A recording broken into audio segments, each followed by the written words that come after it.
सांगली, मिरज आणि कुपवाड महानगरपालिकेतल्या मानधन आणि रोजंदारी तत्वावरील कर्मचाऱ्यांनी कायमस्वरूपी सेवेत सामावून घ्यावं या मागणीसाठी सायंकाळी 4 वाजता बालगंधर्व नाट्यगृहासमोर जमले होते.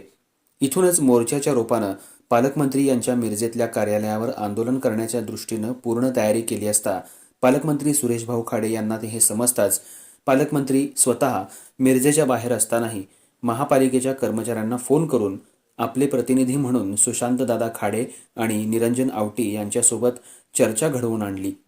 पालकमंत्र्यांनी कामगारांचा कायमस्वरूपी नोकरीचा प्रश्न मार्गी लागावा म्हणून येत्या काही दिवसातच नगरसचिव, अर्थ खात्याचे सचिव, महापालिका आयुक्त तसंच शासनमान्य कामगार संघटनेचे सदस्य यांच्यासोबत महत्त्वाची बैठक आयोजित करून हा प्रश्न मार्गी लावण्याचं आश्वासित केल्यानंतर कर्मचाऱ्यांनी पालकमंत्र्यांनी दिलेले आश्वासन आणि त्यांच्यावरची विश्वासार्हता तसंच सुशांतदादा खाडे आणि निरंजन आवटी यांच्या यशस्वी मध्यस्थीनं हे आंदोलन मागं घेतल्याचं जाहीर केलं.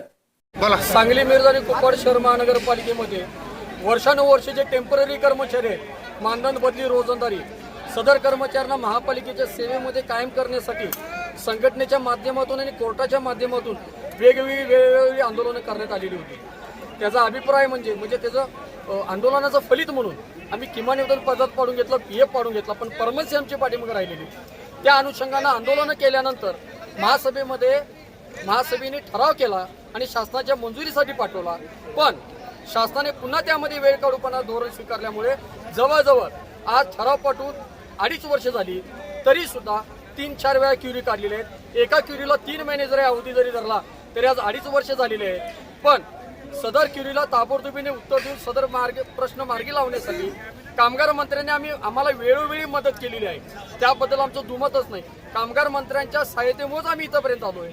पण हा विषय कायमस्वरूपी संपण्यासाठी मध्यंतरी कामगार मंत्र्यांनी आम्हाला आश्वासित केलेलं होतं की आपण हा प्रश्न सोडवायचा जर असेल तर नगर विकास खात्याचे सचिव तसंच फायनान्सचे सचिव, महापालिकेचे आयुक्त आणि युनियन प्रतिनिधी, जी मान्यताप्राप्त संघटना आहे ती युनियन प्रतिनिधी, त्यांची सगळ्यांची एकत्रितच मीटिंग घेऊया. म्हणजे काय क्युरी निघेल ती तिथल्या तिथं सॉल्व्ह करता येईल आणि कर्मचाऱ्यांचा प्रश्न मार्गी लावता येईल असे आश्वासित केले. त्यासाठी मंत्री महोदयांना आम्ही सूचित करण्यासाठी आयोजन केलेलं होतं. त्यावर आज मंत्री महोदयांना ताबडतोबीने कॅबिनेटची मीटिंग असल्यामुळे जावं लागलेलं. त्यामुळे त्यांनी त्यांचे चिरंजीव व मान्य माजी नगरसेवक निरंजन आवटी यांना प्रतिनिधी म्हणून पाठवलेले आणि स्वतः आमदार साहेबांनी मोबाईलवरून आमच्याशी संपर्क साधला आणि पुढील आठवड्यामध्ये सदर मीटिंगचं नियोजन करून प्रश्न मार्गी लावण्याचे आश्वासन दिलेले आहे.